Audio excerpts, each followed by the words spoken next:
pushed me 2 skirts, one short, one long as the bottom of a gown. And I said, When The Way We Were burst onto theaters in 1973, it was more than a new movie release. It was an event, a lightning bolt that ignited the screen and set the world aflame. People didn't merely see the movie, they inhabited it, took it home with them, and replayed it in their heads for years, around which revolved the magnetic alliance of Robert Redford and Barbra Streisand, a union so fiery that audiences swore it simply couldn't be contained within fiction. Their sparks seemed to leap beyond page and silver screen. It appeared too raw, too volatile, too true. Whispers began almost immediately. Hollywood sources buzzed with rumors of passion overrunning from set to life, of fixation and intensity potentially dangerous to careers. Redford, the American cinema golden boy, and Streisand, songbird-turned-actor with fierce determination after crossing over from the other side, suddenly found themselves caught up in their own myth. People thought that Katie and Hubble were not only characters, they were manifestations of two souls trapped in a doomed love that would blaze too hot. So, decades on, when the world woke up to the news of Robert Redford's death at 89, it wasn't another celebrity death notice. It was the last curtain call for Hollywood's greatest ghost story of love. For those who had grown up viewing The Way We Were, his death was not the loss of a titan. It was the muzzling of half a duet. And when tributes flooded in, everyone's eyes were on Streisand. Would she ever admit what everyone had always suspected, that the distinction between on-screen chemistry and off-screen intimacy had never really existed? She said nothing for days.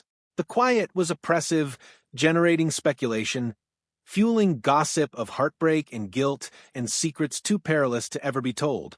Fans were on edge. And then, finally, she broke her silence. Streisand's words not only paid tribute to her co-star, they disclosed pieces of a tale more nuanced, more bittersweet, and more enduring than anyone had conceived. From Santa Monica boy to Hollywood royalty, Robert Redford wasn't born a legend. He was born Charles Robert Redford Jr. on August 18, 1936, in Santa Monica, California, to Charles Sr., a former milkman turned accountant, and Martha, a warm, nurturing mother who recognized in her fidgety son a spark of the artist. His ancestry went back to Irish, Scottish, and English immigrants with grit, self-reliance, and fortitude. But it was his mother who made him what he was. Her unexpected death in 1955, when she was only 40, almost ravaged him.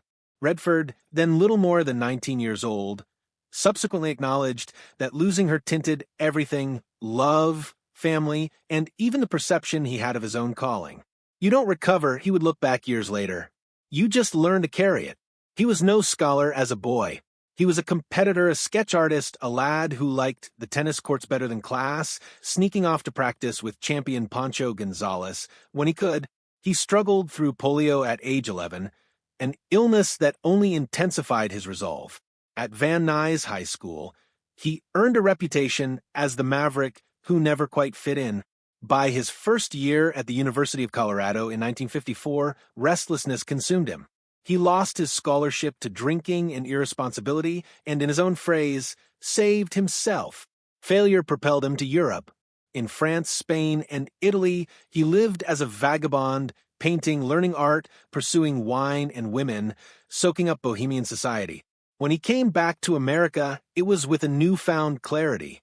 He took classes at Pratt Institute in Brooklyn and subsequently at the American Academy of Dramatic Arts in Manhattan. In 1959, the tough kid from Santa Monica had molded himself back into an actor. The boards beckoned. A career written in stardust. Redford's early successes were on Broadway. Small parts in Tall Story, 1959, and The Highest Tree did not make an impression, but Barefoot in the Park, 1963, opposite Elizabeth Ashley, made him a star.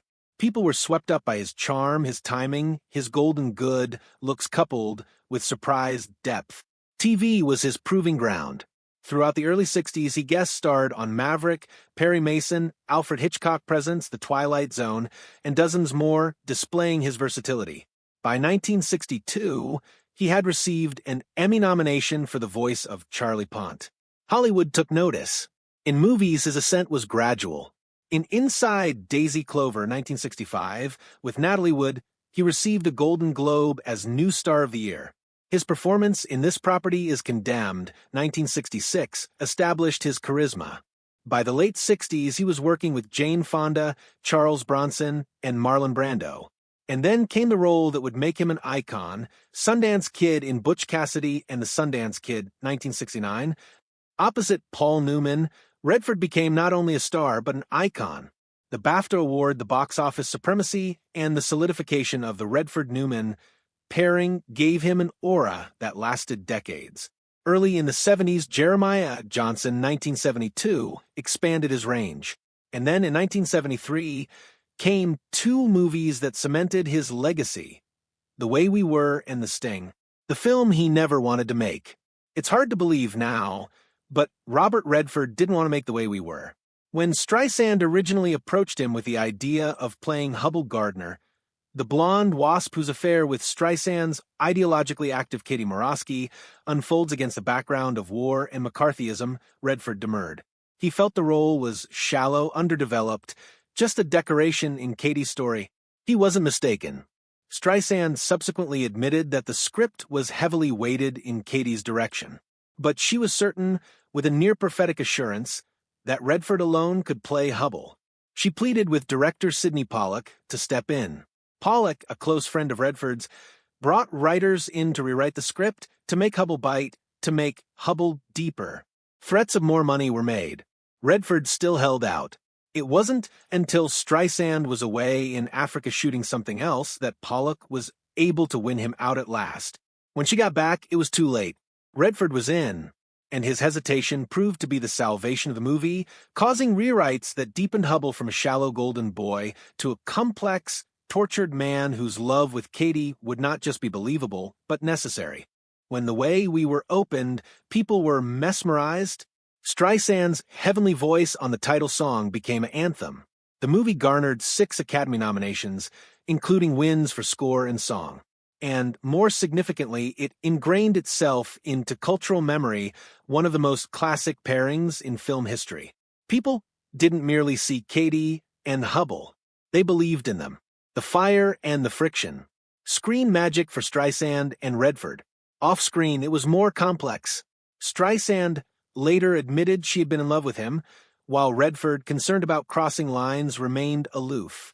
Biographers have asserted that during their intimate scenes, Redford demanded precautions, such as wearing 2 sport supporters, to avoid any unplanned arousal.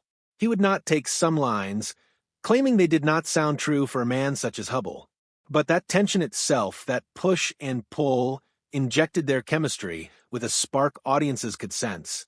Streisand recalled their opposites. He adored horses, she was allergic, he performed best outdoors, she did best in cities. But it was that difference that charged their coupling. Jane Fonda, another frequent co-star, once confessed to being always a little in love with him, though she joked that he detested kissing on camera. Meryl Streep, following Out of Africa, admitted to having had a crush. Female stars from Michelle Pfeiffer to Demi Moore reported the same.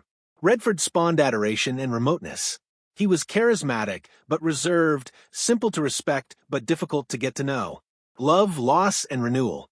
Beyond Hollywood's spotlight, Redford's own life was defined by love and tragedy. He wed historian Lola Van Wagenen in 1958, years before success came his way. They survived the tragic loss of their infant son, Scott, but went on to parent 3 other children together. Along with Redford's meteoric success in the 60s and 70s, Lola was his anchor. But, as is so often the case in Hollywood, the limelight put a strain on the marriage. They divorced quietly in 1985 after 27 years of marriage. Subsequent relationships were more subdued, clandestine. In 1996, at his Sundance resort, he encountered Sibylle Sagers, a German multimedia artist. She wasn't impressed by his celebrity status like the others. They shared interests in art, activism, and environmentalism. They got married in 2009, and Redford attributed her with providing him with tranquility in his advanced age. Yet, tragedy pursued him. In 2020, his son James, a director and activist, passed away from cancer. It was a heartbreaking loss, one Redford bore until the end of his own life. The final curtain. When Robert Redford passed away at 89, it wasn't only Hollywood that wept. It was generations of people who grew up with the legend of the Golden Boy, the bad boy turned icon, the activist who started Sundance, the actor who would never be typecast, the man whose understated strength defined an era. But in the popular imagination, there was one question more than any other. What would Barbra say? She didn't speak for days. Fans waited, believing her words would say it all, maybe everything about their relationship. She eventually broke the silence. On Instagram, she remembered him with candid candor. Each day on the set of The Way We Were was thrilling, intense, and pure joy. We were as different as could be. He adored horses, I was allergic to them. But that difference made it exciting. He was charismatic, smart, intense, and always interesting. One of the best actors I ever worked with. She shared a memory of their last lunch together, no talk of fame, no reliving old glories. They spoke of art, promising to exchange drawings. A moment of intimacy that felt small, yet revealed the depth of a bond the world always suspected.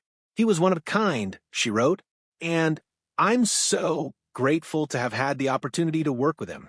For viewers who had seen The Way We Were played out half a lifetime ago, her words weren't only a paean.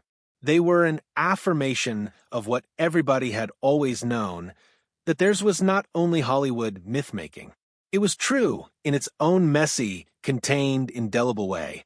Legacy. Robert Redford's legacy is etched not only in awards and box office tallies, but in how he altered the landscape of American cinema. He was an actor who wouldn't accept easy parts, a director who strived for truth, an environmental activist who battled for its cause, and the creator of Sundance, which provided a voice to independent filmmakers. But to most, he'll always be Hubble Gardner, the golden boy who adored and lost Katie Morosky. And Barbra Streisand, speaking up after his passing, reminded us that sometimes the greatest love stories don't have happy endings. They live on in memory, in song, in movie. They outlast the passage of time and even of life. And so, as people come back again and again to that eerie refrain, memories like the corners of my mind, Robert Redford and Barbra Streisand endure. Not only as performers, not only as icons, but as the very embodiment